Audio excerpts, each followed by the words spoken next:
Kenapa satu negara rela mengucurkan miliaran dolar tiap tahun hanya untuk mendukung negara lain yang terus berada di tengah konflik? Pertanyaan ini sering muncul ketika membahas hubungan Amerika Serikat dan Israel. Bukan sekedar soal persahabatan biasa, hubungan ini ibarat aliansi besi yang sudah terbangun puluhan tahun dan sulit dipisahkan.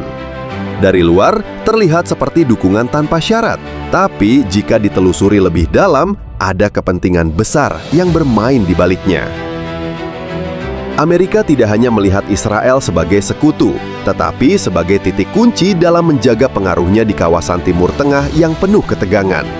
Di wilayah yang sering dilanda konflik dan perebutan kepentingan global, memiliki sekutu yang kuat dan stabil adalah aset yang sangat berharga. Disinilah Israel memainkan perannya. Namun, apakah semua ini murni soal strategi?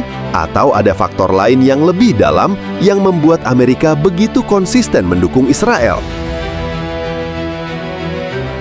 Jika dilihat dari sudut pandang geopolitik, Timur Tengah bukanlah kawasan biasa. Wilayah ini menjadi pusat energi dunia, terutama minyak dan gas, yang sangat vital bagi ekonomi global. Amerika Serikat berkepentingan menjaga stabilitas di kawasan ini agar kepentingannya tetap aman. Dalam konteks ini, Israel dianggap sebagai sekutu paling dapat diandalkan. Berbeda dengan beberapa negara lain di kawasan yang sering mengalami gejolak politik, Israel relatif stabil secara pemerintahan dan militer. Selain itu, kerjasama militer antara kedua negara sangat erat. Israel dikenal memiliki teknologi pertahanan canggih dan kemampuan intelijen yang kuat.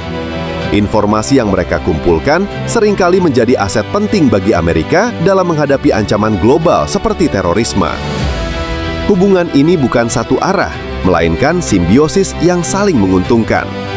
Amerika memberikan dukungan finansial dan militer, sementara Israel menjadi mata dan telinga strategis di kawasan yang penuh ketidakpastian. Namun, alasan dukungan Amerika tidak berhenti pada faktor luar negeri saja. Politik dalam negeri Amerika juga memainkan peran besar. Ada kelompok lobi pro-Israel yang sangat berpengaruh dalam sistem politik Amerika. Mereka aktif mendorong kebijakan yang menguntungkan Israel, baik melalui kampanye politik maupun dukungan terhadap kandidat tertentu. Selain itu, ada juga faktor ideologis dan keagamaan. Sebagian kelompok Kristen evangelis di Amerika memiliki keyakinan religius yang mendukung keberadaan Israel. Dukungan ini kemudian diterjemahkan ke dalam tekanan politik terhadap para pemimpin negara. Ditambah lagi, komunitas Yahudi di Amerika yang memiliki pengaruh di berbagai sektor turut memperkuat hubungan ini. Semua faktor ini membentuk ekosistem politik yang membuat dukungan terhadap Israel menjadi kebijakan yang sulit diubah, bahkan oleh presiden sekalipun. Jadi, keputusan ini bukan hanya soal luar negeri, tetapi juga hasil dinamika politik internal yang kompleks. Di sisi lain, dukungan Amerika terhadap Israel juga tidak bisa dilepaskan dari persaingan global. Timur Tengah adalah arena di mana berbagai kekuatan dunia saling berebut pengaruh. Amerika ingin memastikan bahwa rival-rivalnya tidak mendominasi kawasan ini.